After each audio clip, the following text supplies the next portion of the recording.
Hey everyone, this is Anirudh and welcome to Code and Debug and we will be starting with a new section जहाँ पे अभी हम stacks and queues के related monotonic stacks जो होते हैं monotonic queues होते हैं उनके रिलेटेड हम क्वेश्चंस करेंगे। काफ़ी सारे क्वेश्चंस हैं। अगर आप जीरो टू हीरो वाले कोर्स में करो तो yes there would be around about 6 to 8 questions. अगर आप यूट्यूब पे करो तो मैं 3-4 क्वेश्चंस डालूंगा which would be more than sufficient. So monotonic stacks के बारे में कुछ बताऊंगा। मोनोटोनिक आखिरी में बताऊंगा कि मोनोटोनिक होता क्या है। पहले एक बार क्वेश्चन देख लो है क्या, which is next greater element. It's a very good question कह सकते हो। So you'll be given a nums, random integers होंगे 19 4 2 11 6 5 3 10 ऐसे रैंडम नंबर्स है। You need to return me a list. So let's suppose एक आंसर नाम का list होगा, एक रिटर्न करना है। करना क्या है, सिंपल सा है। Now if I ask about 19 के राइट साइड पे कोई भी 19 से बड़ा एलिमेंट है? नहीं, सारे के सारे 19 से छोटा हुआ है, सारे छोटे हैं। सो डैट मीन्स 19 से कोई ग्रेटर एलिमेंट नहीं है। सो कैन आई से 19 के राइट साइड पे कोई भी ग्रेटर नहीं, तो डैट वुड बी -1। नेक्स्ट 4 के राइट साइड से सबसे पहला ग्रेटर एलिमेंट कौन सा? भी 4 के राइट पे 11 भी बड़ा है, 6 भी बड़ा है, 5 भी बड़ा है, 10 भी बड़ा है, बट जस्ट राइट साइड पे कौन सा बड़ा है? That is the 11। सो यहाँ पे आपका आएगा 11। नेक्स्ट 2 के राइट साइड पे सबसे पहला ग्रेटर एलिमेंट डैट इज 11। सो इधर भी 11। 11 के राइट साइड पे सबसे ग्रेटर कोई नहीं है, कोई नहीं है, कोई नहीं, कोई नहीं, कोई भी ग्रेटर मेरे को नहीं मिला 11 के यहाँ पे राइट साइड, तो -1। 6 के राइट साइड पे ग्रेटर 5 नहीं है, 3 नहीं है, 10 है। सो यहाँ पे 10। 5 के राइट साइड पे भी देख सकते हो 10 बड़ा है। सो यहाँ पे 10। 3 के भी राइट साइड 10 बड़ा है। And now if you think about this common sense, 10 के राइट साइड पे कोई बड़ा होगा? नहीं, कोई नहीं होगा। सो यहाँ पे आपको रिटर्न करना है -1। So this is the answer that you should return, कि हर एक एलिमेंट का राइट साइड पे ग्रेटर एलिमेंट कौन सा है, विच इज वही क्वेश्चन कहते हैं, which is the next greater element. So I hope आपको क्वेश्चन समझ में आ चुका है। बहुत ही समझने में सिंपल है, कुछ ज़्यादा हार्ड है नहीं। हर एक इंडेक्स के मतलब आपको रिटर्न करना है कि हाँ भाई 4 के यहाँ पे 11 बड़ा है तो यहाँ पे 11 आएगा, फिर 2 के राइट साइड पे 11 बड़ा है तो ये यहाँ पे 11 आएगा। सो ये आपको एक आंसर या एक लिस्ट रिटर्न करना है। आई होप आपको समझ में आ चुका हुआ है। सो या let's start by doing this. एक ब्रूट फोर्स सॉल्यूशन भी, एक ऑप्टिमल सॉल्यूशन भी है, दोनों देखते हैं कि क्या है। अगर आपको हमारा कंटेंट, हमारा एक्सप्लेनेशन पसंद है तो make sure to subscribe Code and Debug. Also मैं आप लोगों के लिए एक ऑफर लेके आया हूँ कि अगर आपको डीएसए लाइव सीखना हो तो we at Code and Debug are also running live batches. ये लाइव बैचेस के अंदर हम आपको पाइथन कोड से लेकर एडवांस लेवल तक सिखाएंगे एंड डीएसए के around about 400 leet code question हम सॉल्व करेंगे। अगर आप सोच रहे हो कि ये लाइव सेशन सिर्फ ऑल्टरनेट डेज या वीकेंड्स पे होने वाले, ऐसा कुछ भी नहीं है। ये सारे live session Monday to Friday each and every day 1.5 hours के लिए चलेंगे। ये लाइव सेशन में हम आपको लाइव डाउट सपोर्ट भी देने वाले, डेली असाइनमेंट्स देने वाले एंड हर संडे को आपका इसमें कॉन्टेस्ट होगा। ऑल्सो अगर आपको सेल्फ बेस्ड लर्निंग पसंद है तो हमारे पास एक प्री रिकॉर्डेड कोर्स भी है जिसके अंदर हम सॉल्व करेंगे 400 to 450 LeetCode questions. Live session and pre recorded course की डिटेल इस वीडियो के डिस्क्रिप्शन के अंदर हमने दे दी हुई है, तो just make sure to tap the link below. अब अगर ये क्वेश्चन नॉर्मल आता है तो एक्सट्रीम ब्रूट फोर्स सॉल्यूशन आपके दिमाग में क्या आएगा? लाइक लिटरली बहुत ही सिंपल सा है। कैन आई जस्ट से कि एक आई नाम का वेरिएबल लेता हूँ या 2 पॉइंटर्स यूज करता हूँ, आई यहाँ पे रखता हूँ। ऑब्वियसली अगर 19 यहाँ पे है, मैं पूरा चेक करूँगा कि क्या 19 से कोई बड़ा है, क्या 19 से कोई बड़ा है, क्या 19 से कोई बड़ा है, ऐसे मैं चेक करता रहूँगा।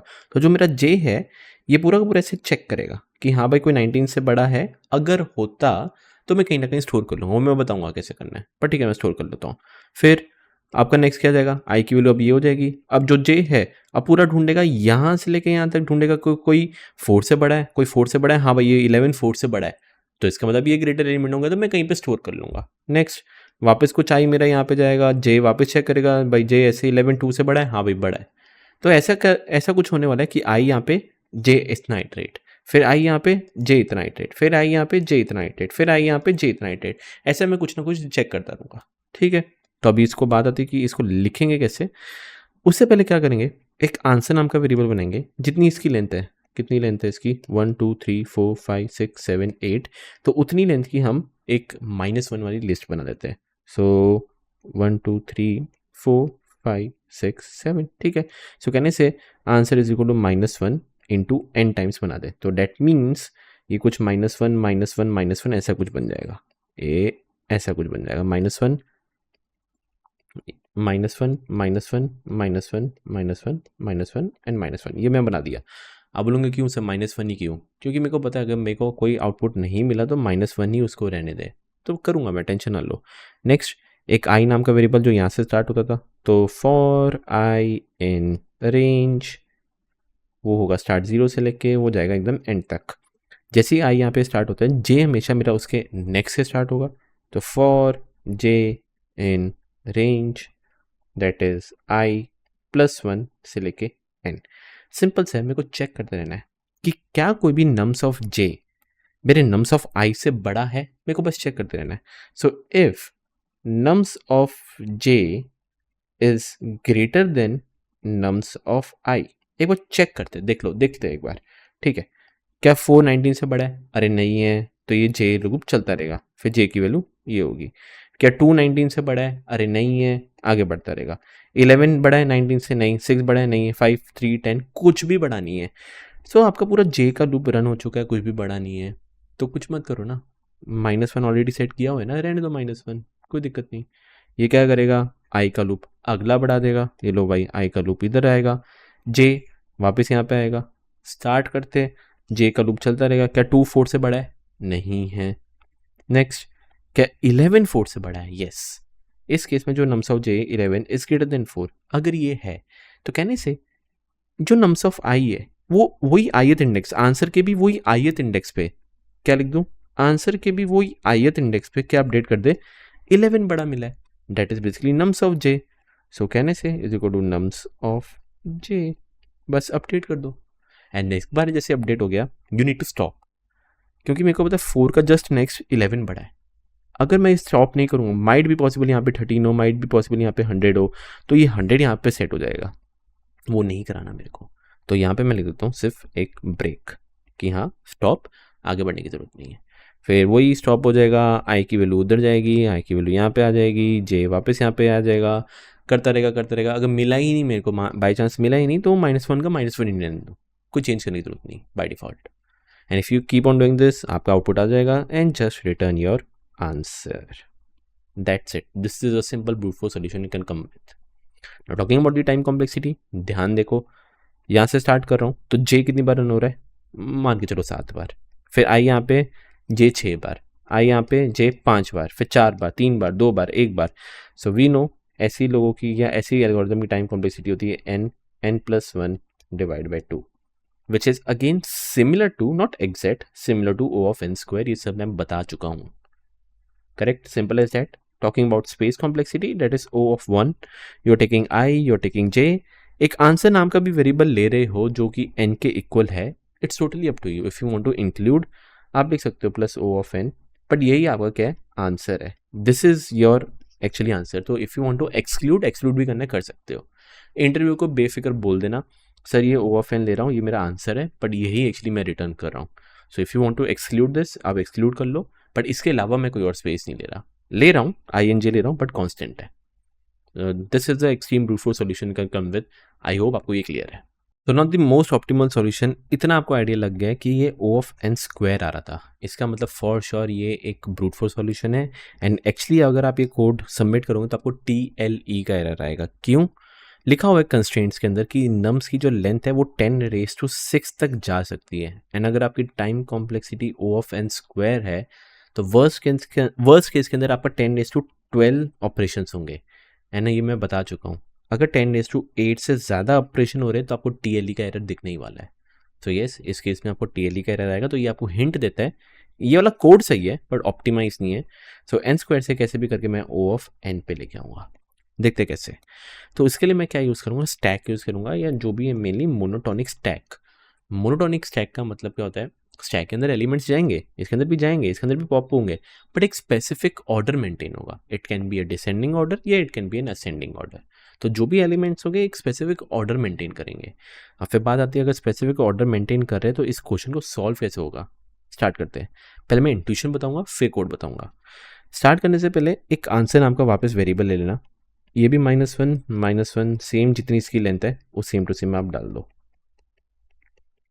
ओके, नेक्स्ट स्टेप, इस केस में मैं उल्टा इटरेट करूँगा यहाँ से पीछे। आप बोलोगे क्यों ऐसा, खुद ही पता चल जाएगा कि वाई क्यों ऐसा मैं कर रहा हूँ, you will get to know. Okay, 10 पे चलते हैं।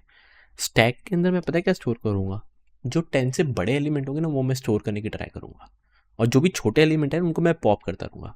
नहीं समझ में आया ना, ध्यान से देखते जाओ क्या करने वाला हूँ। देखो 10, मैं 10 में यहाँ पे डाल गया, मैं देखा स्टैक एम्प्टी है, यार स्टैक एम्प्टी है, इसका मतलब 10 से कोई भी बड़ा एलिमेंट है नहीं अभी तक मेरे पास, और 10 से कोई बड़ा एलिमेंट नहीं है तो ठीक है, इसका जो -1 है -1 का -1 ही रहने दो, डन।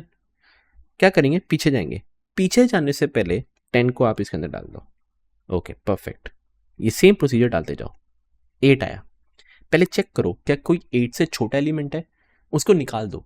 आप बोलोगे सर क्यों निकालना है, अरे मेरे को 8 से जस्ट बड़ा चाहिए, 8 से जस्ट बड़ा, तो 8 से अगर कोई छोटा होता 3 4 5 ये कुछ काम के थे, नहीं निकाल देता मैं।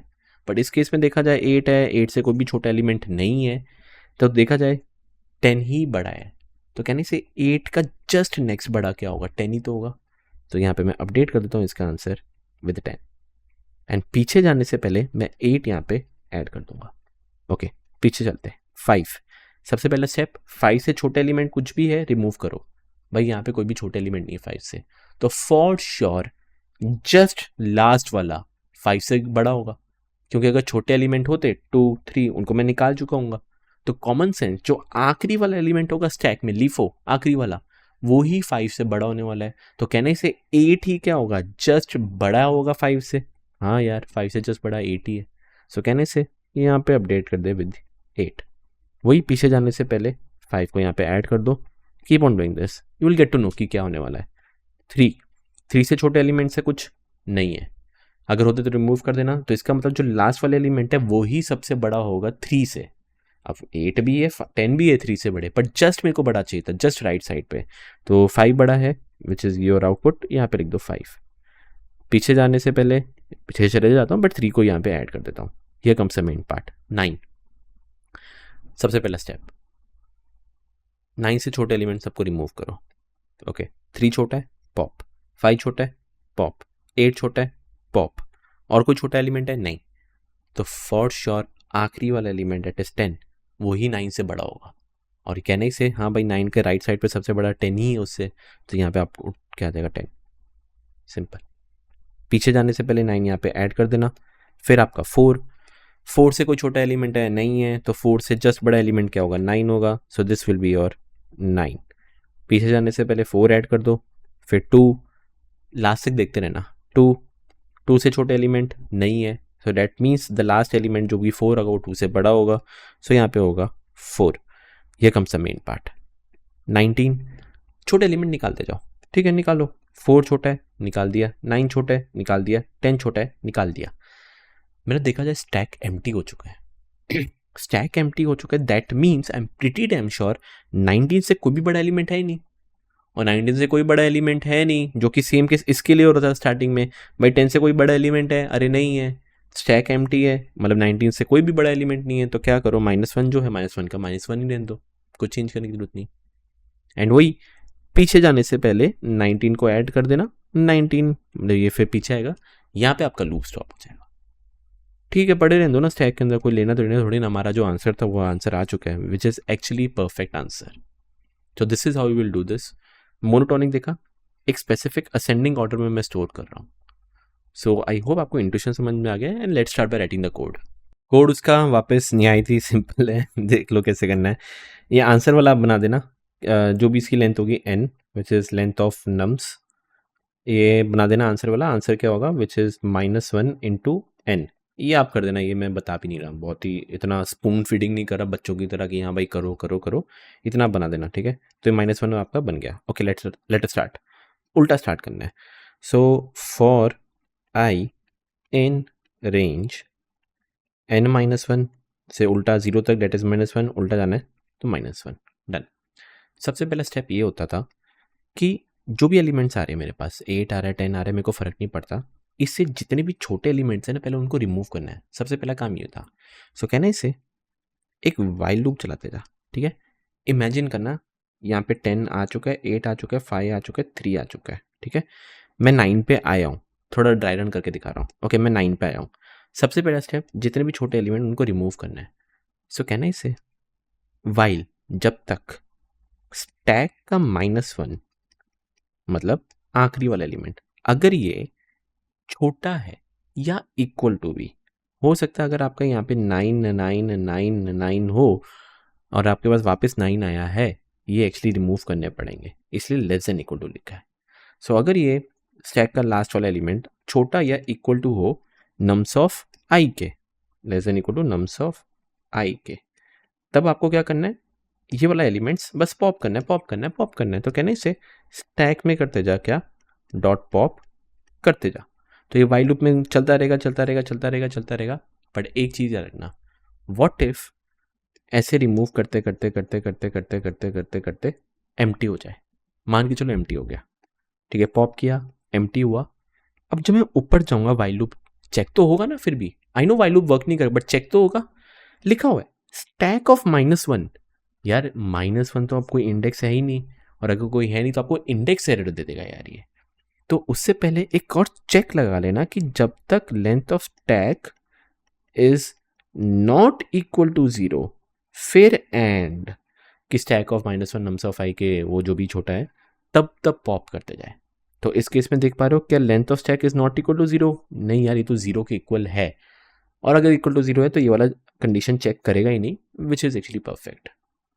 तो ठीक है, तो मान के चलो यहाँ पे था आपका 10, 8, 5, 3, आप 9 पे आए हो। ओके, वाइल लूप चलता गया, चलता गया, चलता गया, पॉप हो गया, 3 पॉप हो गया, 5 पॉप हो गया, 8 पॉप हो गया, डन। सिंपल सा लास्ट स्टेप है, चेक कर लो।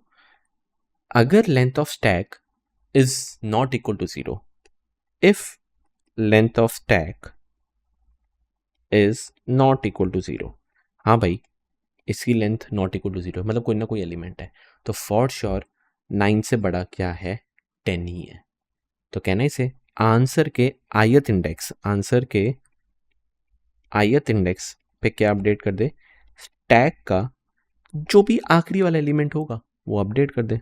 तो यहाँ पे होगा -1, सिंपल हो गया। और अगर एम्प्टी होता, मान के चलो ये 19 होता, मान के चलो ये 19 होता, ठीक है, ये एम्प्टी होता, ठीक है, तो क्या बताओ length of stack not equal to 0 है? नहीं यार, ये तो 0 के इक्वल है, और अगर 0 के इक्वल है तो ये कुछ अपडेट ही नहीं करेगा। देखो आंसर का आई कुछ अपडेट ही नहीं करेगा, इफ में जाएगा ही नहीं, और इफ में जाएगा नहीं तो ये -1 का -1 ही रहने देना, ठीक है। एंड वही पीछे बढ़ने से पहले, फॉलो पीछे बढ़ने से पहले जो भी आपका ये 9 है उसको स्टैक के अंदर डाल देना है, जो मेरे को करते हैं, विच इज स्टैक में अपेंड कर देना नम्स ऑफ आई। तो ये 9 जो है, 19 जो भी है अपेंड कर देना, और फिर आप पीछे चले जाना, वो आपका फॉलो पीछे चले जाएगा अपने आप। चलते जाओ, चलाते जाओ, चलाते जाओ, आपका ये आउटपुट आता रहेगा। Dry run please please please आप कर देना, मैं जितना हो सके मैं बता रहा हूँ। बच्चों की तरह स्पून फीडिंग नहीं करा रहा, बाकी कोर्स की तरह नहीं है ये। पेन पेपर लेके बैठो, आपको समझ में आ जाएगा। जो भी एंड में आपका आंसर होगा, just return that answer. Okay, simple as that. Talking about the time complexity, बस एक फॉर लूप चला रहा हूँ, ठीक है। अब बात करते हैं कि सर इसके अंदर एक और वाइल लूप चल रहा है। जस्ट इमेजिन करना कि ऐसा कुछ है, 10 है, 9, 8, 7, 6, 5, 4, 100 है, ठीक है। एक लूप मेरा ऐसे ऐसे चलता रहेगा, ध्यान से देखना, ये जो आई का लूप है ये चलता रहेगा ऐसे 10, 9, 8, 7, 6, 5, 4, तो इतना मेरे को पता है ये ऐसे अपडेट आते रहेंगे 10, 9, 8, 7, 6, 5, या आंसर अपडेट हो जाएगा, मैं कर नहीं रहा बट हो जाएगा, ठीक है। जब मेरा वापस आखिरी वाले पे आएगा, इसने देखा 100 है, तो ये वाइल लूप चलने वाला है जहाँ पे ये सारे छोटे नंबर एक एक करके एक एक करके एक एक करके सब निकालता रहेगा। सो देखा जाए एक O ऑफ n मैं ऐसे जा रहा हूँ, ठीक है, और एक O ऑफ n हो सकता है कि एक एक करके रिमूव करता जाऊँ। So total time complexity in the worst case can be O of 2n। Okay, तो 2n आपकी कॉम्प्लेक्सिटी हो सकती है। बाकी बात करते हैं स्पेस कॉम्प्लेक्सिटी की। अभी जस्ट मैंने दिखाया ये सारे के सारे एलिमेंट्स, सारे नहीं बस एक कम में, एक कम में तो कोई लेना देना नहीं है, वो सारे के सारे मेरे स्टैक में एक बार ना आए थे, और अगर आए थे तो time space complexity is also O of n। So this is the precise time and space complexity जो आप कर सकते हो। सो इसको मैं n² से 2n पे ले आया हूँ, which is much much much better than n²। So I hope आपको समझ में आया, which is the next greater element. जो नेक्स्ट क्वेश्चन करेंगे वो होगा नेक्स्ट ग्रेटर एलिमेंट 2। काफ़ी धांसू क्वेश्चन है बढ़िया क्वेश्चन है, तो देखेंगे वो कैसे करना है। सो मिलते हैं नेक्स्ट लेक्चर के अंदर।